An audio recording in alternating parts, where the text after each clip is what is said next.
Look at all of this water. It makes the delta one of the most stunning places to ever visit, but it does make it tricky for us to find and follow animals. And today we're hoping to catch up with the Nxabega pack, which means we need to try and get there, preferably before they leave us behind.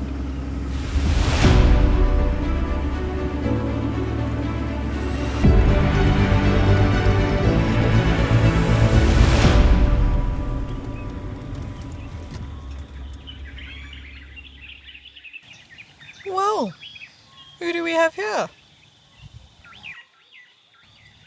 We've stumbled upon these lions, but we're not sure who they are. We haven't come across them before in our time here up until now. It looks like two brothers to me. They do appear to be the same age, and based on their lack of old scars and the size of their manes, I'd say they're around 6 years old, maybe 7, which is a good age to start establishing a territory if that's what these two are doing. But the one keeps hiding away from us, and we are trying to keep a good distance away just because these lions don't seem to be used to the vehicle. They keep watching us very carefully, and that's an indication to me that they don't see people too often.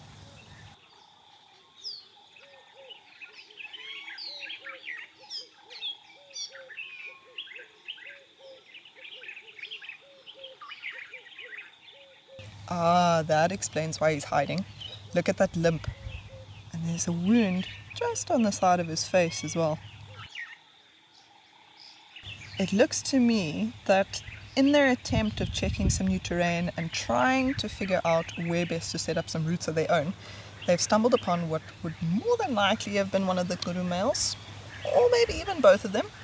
That could also be why they may be a tad wary of the vehicle, because the engine is quite loud, which makes it hard to hear. And since they're already on edge and maybe even still running away from the threat, they're trying to keep a bit of distance away from the noise, which is more than fine. The last thing we want to do is get in the way of their escape. But as long as they appear comfortable with us following from a distance, then we will try to keep track of them and at least see where they end up. They've even chased some zebra out of the thickets here, but I don't think that food is on their minds at all. It certainly wouldn't be on mine if I was running away from rival males of an area that had already given me a fairly good beating by the looks of things. Okay, well, these lions have gone into the middle of a thicket where we simply cannot get the vehicle in without getting close to them, and seeing as they're quite nervous, for good reason, judging by that injured male, Baden and I are rather going to let them figure out what their next plan is and continue heading towards the wild dogs.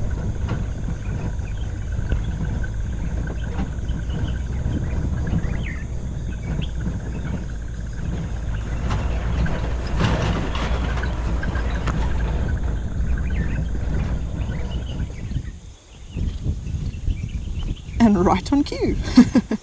It's like they were waiting for us. Oh, I do love it when they get excited and start playing around.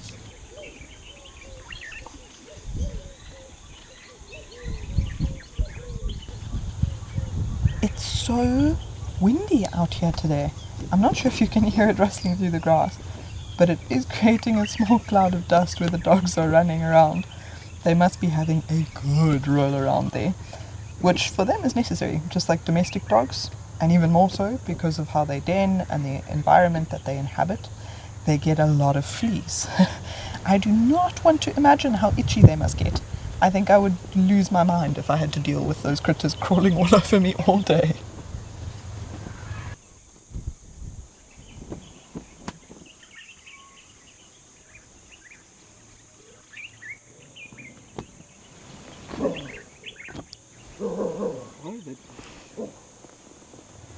That's strange. Why are they suddenly barking?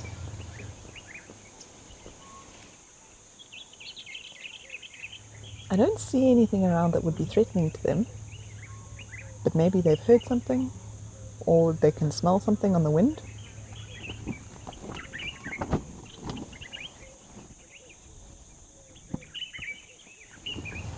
Well, I guess we'll never know. But it can't have been anything too serious because they are heading away from the den now. And we all know what that means. It's time to follow once again.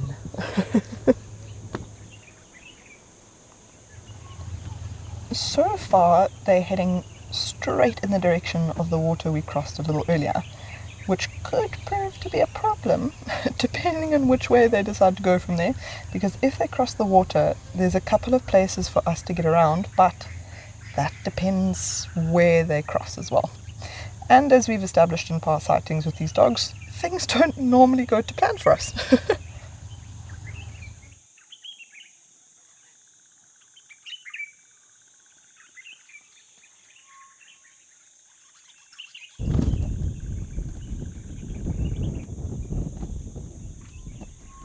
It's so fascinating to see how much these animals rely on body language to communicate. They must be so adept at picking up the smallest signals and the wind is loud, but there was zero verbal communication there. They just looked at each other and seemed to know immediately what the decision would be. Oh, they're heading straight for some Lechwe. And they have been spotted, so we'll have to keep an eye on where those Lechwe decide to run. And we're off.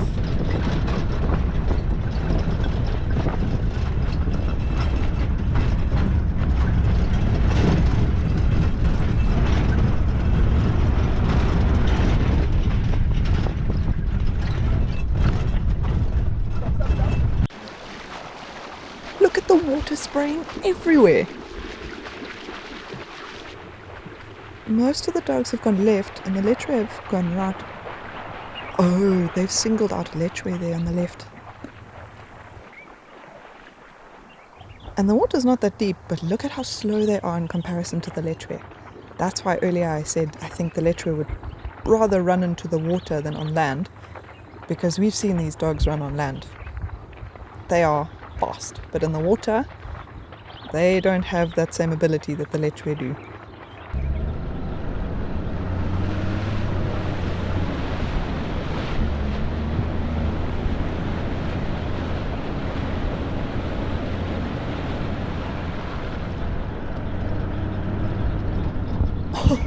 Look at the dogs coming back through the water. This is crazy. Oh, but there go the Lechwe. So close. I don't think these dogs banked on the water being so deep. I'm not so sure they're going to manage getting to those Lechwe now. They're looking after them so longingly. But they're going to have to figure out a plan B, because this isn't going to work unless those Lechwe come back. And I mean, why would they? Not when they know what's waiting.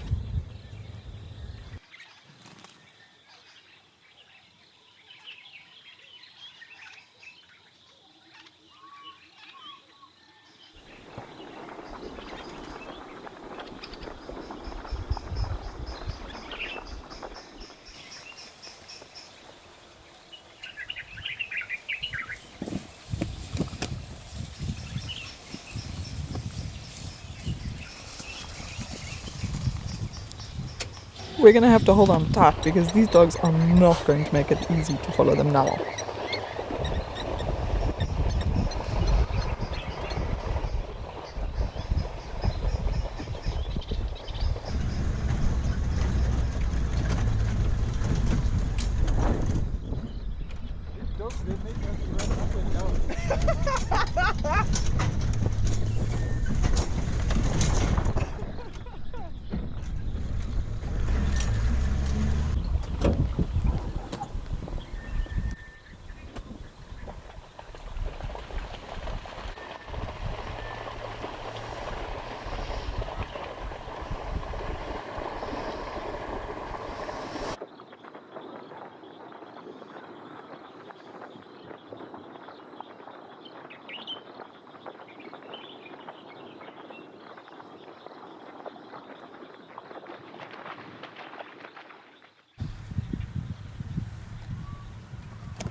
I'm good, yeah.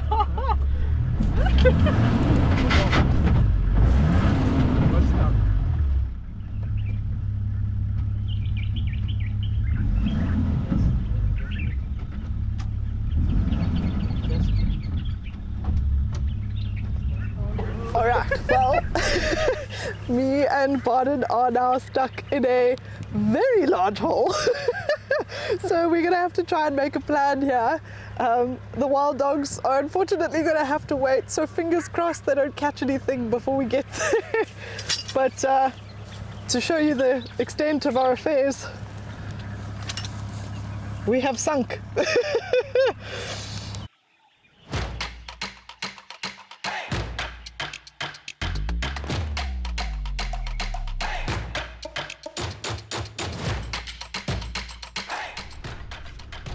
Being stuck.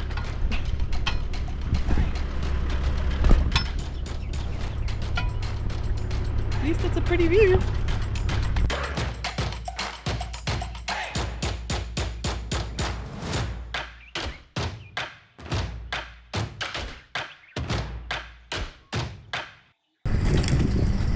Hey! Nice.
I did get very wet. Very.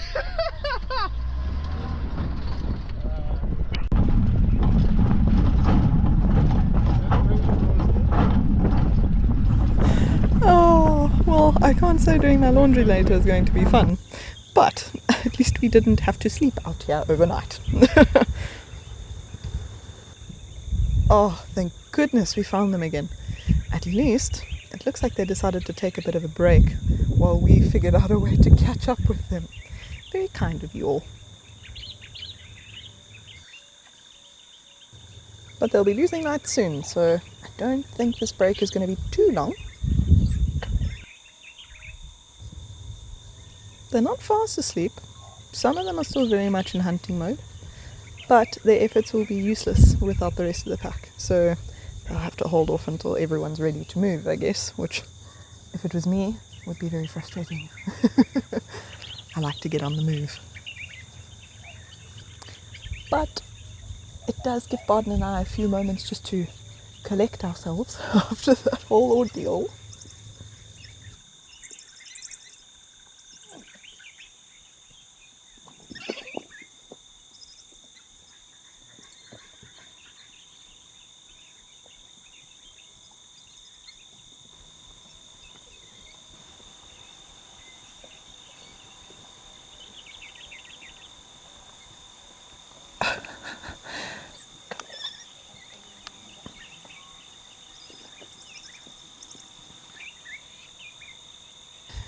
Never mind. I guess it's time for round 2 already.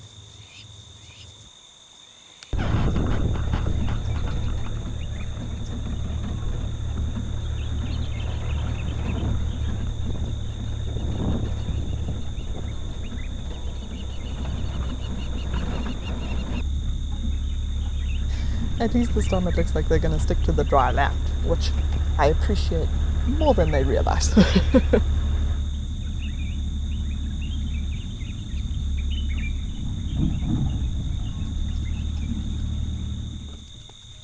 Oh, they're coming back?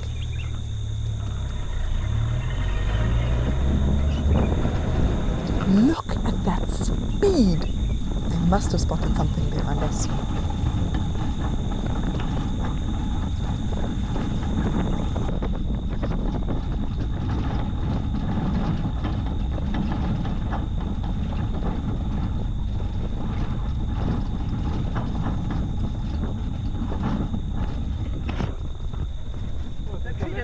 There's a leopard. Yeah. No way! They've treed a leopard.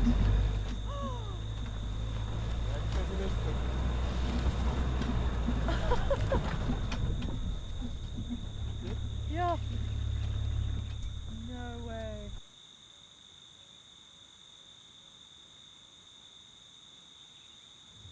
Their eyesight must be incredible, because this leopard was far from where we came from. This leopard was probably just strolling across the floodplain, minding its own business, and the wild dogs just took off after it. Poor thing. Oh my goodness. And now it actually looks like these wild dogs are moving off. No, I don't know who to follow.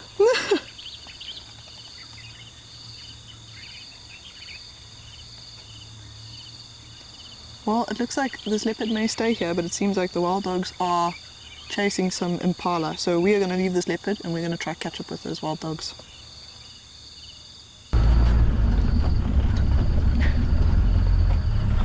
It's one of those crazy sightings when you don't know who to stay with.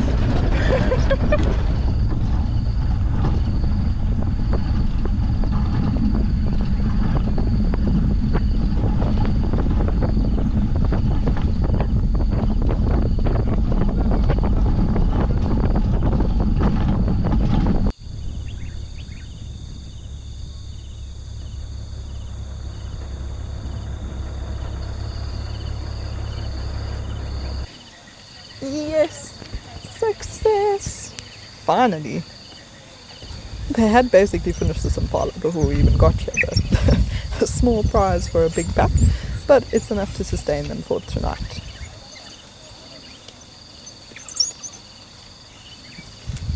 Unfortunately, with it getting dark, we can't stay with these dogs for much longer. But what a crazy afternoon we had. And we hope you can join us again next week to see what other chaotic things we get up to on our next safari.